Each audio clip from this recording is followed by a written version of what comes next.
ప్రముఖ సినీ నటి శ్రీమతి సంగీత గారి ప్రారంభించారు. ఐవీఎఫ్ చికిత్సలో 25% భారీ discount, free doctor consultation, free ultrasound scan. 49 అంటే సంతానం, 49 అంటే సంతోషం. నమస్తే, వెల్కమ్ టు అవర్ ఛానల్. నేను సిరి.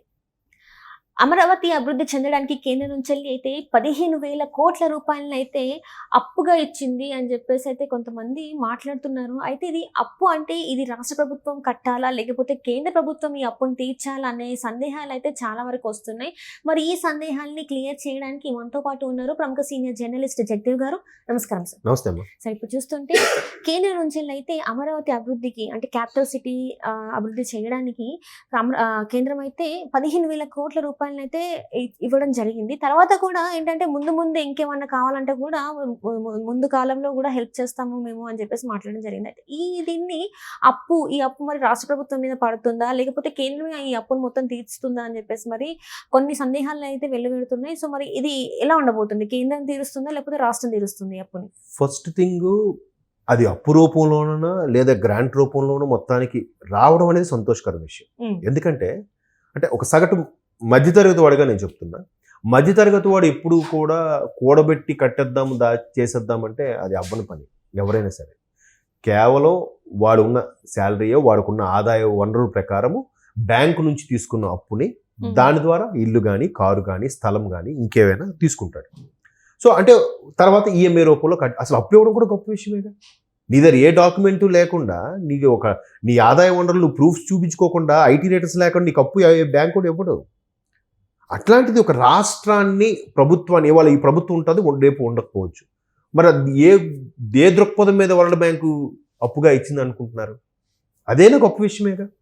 అయితే కేంద్ర ప్రభుత్వం మధ్యలో ఉండి యాక్సెప్టెన్స్ ద్వారా దాన్ని, లేదంటే మీరు జనరల్గా ఏమంటారు దాని సాక్షాంతం మీద పెడతారు, ఆ టైప్ అనుకోండి సరదాగా మొత్తాన్ని గ్రాండ్ చేసింది. సో దానికి ప్రతిపక్షాలు అరే ఏదో వచ్చాయి, ప్రస్తుత పరిస్థితి ఒక్కసారి ఆర్థిక వ్యవస్థ కుదేలైపోయింది, 10 ఏళ్ళు వెనక్కి వెళ్ళిపోయింది, రెగ్యులర్గా ఉద్యోగులకు ఇవ్వాల్సిన జీతభత్యాలు కానీ ఏ ఉద్యోగులు అయితే రిటైర్ అయ్యి ఇప్పుడు ఆ పెన్షనే ఆధారంగా బతుకుతున్న పెన్షనర్స్ కానీ ఇచ్చే పరిస్థితులు లేని ప్రభుత్వాన్ని ఒక గాడిని పెట్టాలని ముందు ఏదో వచ్చింది, దాన్ని సెట్ చేస్తారు, సర్దుతారు మెల్లమెల్లగా. బట్ అమరావతి అభివృద్ధికి సంబంధించిన గ్రాంట్గా దాన్ని అభివర్ణించారు. మిగతావి ఆ ఫైనాన్స్ డిపార్ట్మెంట్కి సంబంధించి నిర్మలా సీతారామన్ గారితో మాట్లాడుకోవడం, ఆ కేంద్రం నుంచి ఆర్బీఐ నుంచి రావాల్సిన ఒప్పందాలు కూడా ఇందులో కొన్ని ఉన్నాయి. అయితే ఏదో ఒకటి వచ్చింది సంతోషించకుండా రాష్ట్ర ప్రభుత్వం మీద పెనుభారం పడుతుంది, ప్రతి ఒక్క తల మీద ఎంత భారం పడుతుంది, ప్రజల్ని మభ్య పెడుతున్నారని ఆల్రెడీ ఒక బ్యాచ్ రెడీ అయిపోయింది. సో దానికి చంద్రబాబు నాయుడు గారు 15,000 కోట్లు కేంద్ర ప్రభుత్వం గ్రాంట్ రూపంలో శాంక్షన్ చేసింది, మేబీ వరల్డ్ బ్యాంక్ ద్వారా అయినా కానీ ఏంటి అరే ఈయన ఎందుకు సంతోషంగా ఉన్నాడు మొత్తం అంటే అది కరెక్టే కదా. ఏమీ లేని చోట వచ్చింది, బాగానే ఉంది. అయితే తప్ప కాదా? బట్ ఈయన ఏదో మెలికి పెడతాడు ఖచ్చితంగా, ఏదో ఒకటి ఒక గ్రేట్ ఎకనమిస్ట్ కాబట్టి, ఫైనాన్స్ పరంగా మంచి అవగాహన ఉన్న వ్యక్తి కాబట్టి ఏదో ఒక పెడతాడు అనుకున్న దానికి అనుకూలంగానే ఈఏపీ కింద గ్రాంట్స్ తీసుకొచ్చారు, ఎక్స్టర్నల్లీ ఎయిడెడ్ ప్రాజెక్ట్స్ కింద. దాన్ని మరలా ప్రైవేటు పబ్లిక్ పీపుల్ ఈ 3 పీపీపీ అంటారు, ఈ ప్రాజెక్టుల కింద కొన్ని కన్వర్ట్ చేయడానికి కూడా దాన్ని వాడుకోవచ్చు. అలా వాడుకున్నప్పుడు కేంద్ర ప్రభుత్వమే 90% ఆ అప్పుని భరిస్తుంది, 10% రాష్ట్రాలకి కేటాయిస్తుంది. 10% అంటే రూపాయికి 10 పైసలు కడితే చాలు, 90 పైసలు కేంద్ర ప్రభుత్వమే ఆ ఇంట్రెస్ట్ అది కూడా భరిస్తుంది. నాట్ ఓన్లీ ఇంట్రెస్ట్ మొత్తం అన్నిట్లో కూడా 15,000 కోట్లలో 1,500 కోట్లు రాష్ట్ర ప్రభుత్వం భరిస్తే సరిపోతుంది. మిగతా 13,500 కోట్లు కూడా కేంద్ర ప్రభుత్వమే భరిస్తుంది. అది మరి ఇప్పుడు చూసారా, ముందు అదంతా విషయం తెలుసుకోకుండా అదేంటి చంద్రబాబు నాయుడు గారు ఇట్లా ఈ విధంగా గ్రాంట్గా తెప్పించారు, మరి అంత ఎకనామిస్ట్ కదా అని వ్యంగ్యంగా మాట్లాడి వెటకారించిన వాళ్ళు కూడా ఉన్నారు. అది ఏదో వచ్చిందిరా, అదేదో సామెత అంటారు, చచ్చినోడి పెళ్ళికి వచ్చిందే కట్నం అన్నట్టుగా, ఏదో వచ్చిందిరా ముందు రానివ్వండి, ప్రభుత్వం ఎస్టాబ్లిష్ అవుతుంది, లేదంటే రాజధాని ఎస్టాబ్లిష్ అవుతుంది, ఒక్కొక్కటిగా సమస్యలు సాల్వ్ అవుతాయి అనుకున్న కాకుండా మళ్ళీ దాన్ని బురజల్లే ప్రయత్నం చేశారు. ఇప్పుడు ఎప్పుడైతే ఆ పీయూష్ గోయల్ ఎవరు ఉన్నారు ఫైనాన్స్ సెక్రటరీ, ఆయన ఒక క్లారిఫై ఇచ్చేసాడు. ఆయన రాకేష్ పియూలు సంథింగ్ పేరు గుర్తు రావట్లేదు, ఆయన క్లారిటీ ఇచ్చాడు, కాదు బాబు ఇది కేంద్ర ప్రభుత్వమే భరిస్తుంది, దానికి మళ్ళీ పర్సంటేజ్ తేడా ఉంది, పర్సంటేజ్ కూడా 1:9%. అది 1% మనం పే చేస్తాం, మిగతా 9% కేంద్ర ప్రభుత్వమే అన్నీ చూసుకుంటుంది అని చెప్పి క్లారిటీ ఇచ్చినా కూడా ఇప్పుడు ఏదైతే చంద్రబాబు నాయుడు గారు కేంద్ర ప్రభుత్వం తీసుకొస్తున్నారో ఒత్తిడి లేకుండా వరల్డ్ బ్యాంక్ నుంచి కానీ మరో రూపంలో కానీ లేదా పర్టికులర్ శాఖ సంబంధించిన బడ్జెట్ రూపంలో కానీ తీర్చుకుంటున్నాడు తప్ప మోదీ గారికి అమిత్ షా గారికి పేక మీద కత్తి పెట్టి మాకు ఇది ఇవ్వాలి, లేదంటే మేము ఇండియా కూటమిలోకి వెళ్ళిపోతాం, లేదంటే అక్కడికి వెళ్ళిపోతాం, లేదంటే మాకు ఇన్ని కేంద్ర మంత్రి పదవులు ఇవ్వాలి, దాంతోపాటు స్పీకర్ కూడా ఇవ్వాలి, ఇట్లాంటి ప్రజలు ఏం చేయట్లే.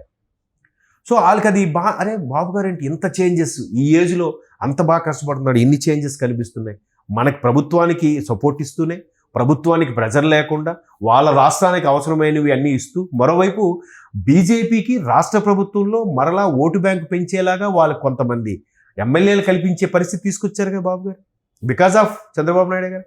అఫ్ కోర్స్ మధ్యలో పవన్ కళ్యాణ్ గారు మధ్యలో నలిగిపోయి బీజేపీకి ఇది కలిపి కూటమిగా ఏర్పరిచారు. అవి కూటమిగా ఏర్పరిచిన ఇంత ఫుల్ మెజార్టీతో క్షేత్రస్థాయిలో కార్యకర్తల స్థాయిలో ఉన్న బలమైన పార్టీ ఏది? టీడీపీ కదా. టీడీపీ ఈరోజు బలంగా పనిచేయబట్టి బీజేపీ కూడా 9 సీట్లు రాగలిగాయి, లేకపోతే ఎలా వస్తాయి? ఈరోజు ఎంపీ స్థానాలు కూడా 3-4 తెచ్చుకోగలిగింది. తెచ్చుకోబట్టే రాష్ట్రానికి సంబంధించిన ఒక ఎంపీకి, భీమవరం ఎంపీ గారికి కేంద్ర మంత్రి పదవి కూడా ఇచ్చారు. అది బికాస్ ఆఫ్ టీడీపీయే కదా. అరే మన పార్టీని ఆంధ్రప్రదేశ్లో మనుగడ సాగించేలాగా ఊతమిస్తూ, మనకి ఇక్కడ కేంద్రంలో కూడా ఎన్డీఏ కూటమి నిలబడడానికి బలమిస్తూ, ఆయన మన మీద ప్రెజర్ లేకుండా ఉన్నాడంటే అది ఎంత పెద్ద ఊరటాలకి, అవునా? ఇప్పుడు ఉత్తరాది రాష్ట్రాల్లో బీజేపీ బాగా స్ప్రెడ్ అయింది, ఓకే. బట్ దక్షిణాది రాష్ట్రాల్లో ఎక్కడుంది బీజేపీ పెద్దగా? ఎస్పెషలీ ఆంధ్ర కానీ తమిళనాడులో కానీ తీసుకుంటే అటువంటిది అలా ఊతమిచ్చేలాగా హెల్ప్ చేస్తూనే వాళ్ళకి ప్రెజర్ లేకుండా ఒక్కొక్కటి శాంక్షన్ రూపంలో కానీ, గ్రాంట్ల రూపంలో కానీ, లేదంటే శాఖాపరమైన పథకాల రూపంలో కానీ తెచ్చుకుంటున్నాడు. అది వాళ్ళకి చాలా పెద్ద ఊరటం కలిగించే అంశం కదా.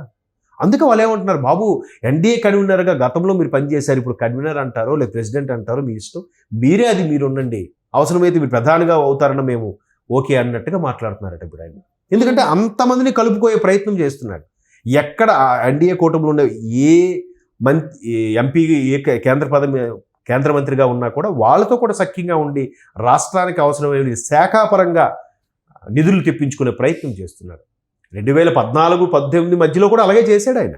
బట్ వీళ్ళు ఊరికే ప్రెజర్ ఇచ్చేసి ఇంతమంది ఎంపీలు ఉన్నారు, మీరు ఎన్డీఏలో కూటమి అయిపోయారు, ఎన్డీఏ మిత్రపక్షం కాబట్టి వీరు వాళ్ళ సంకలో దూరారు, ఏవో రకరకాల విమర్శలు చేశారు.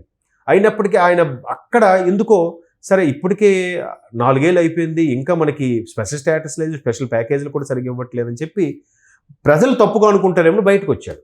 ఇప్పుడు తెలిసి వచ్చింది, లేదు వీళ్ళు ఆడుతున్న డ్రామా ప్రజలకు అర్థమైంది, ఇప్పుడు మనం జాగ్రత్తగా డీల్ చేసుకోవచ్చు, ప్రజలకి ఇప్పుడు మనం ఎంత బాధ్యత పెట్టారు కాబట్టి ఇకపై అభివృద్ధి, ఈ పథకాలు నడిపిస్తూనే అభివృద్ధి, రెవెన్యూ జనరేట్ చేయాలి అంటే కేంద్రంతో సామరస్యంగా ఉండాలి, లేకపోతే అవరు.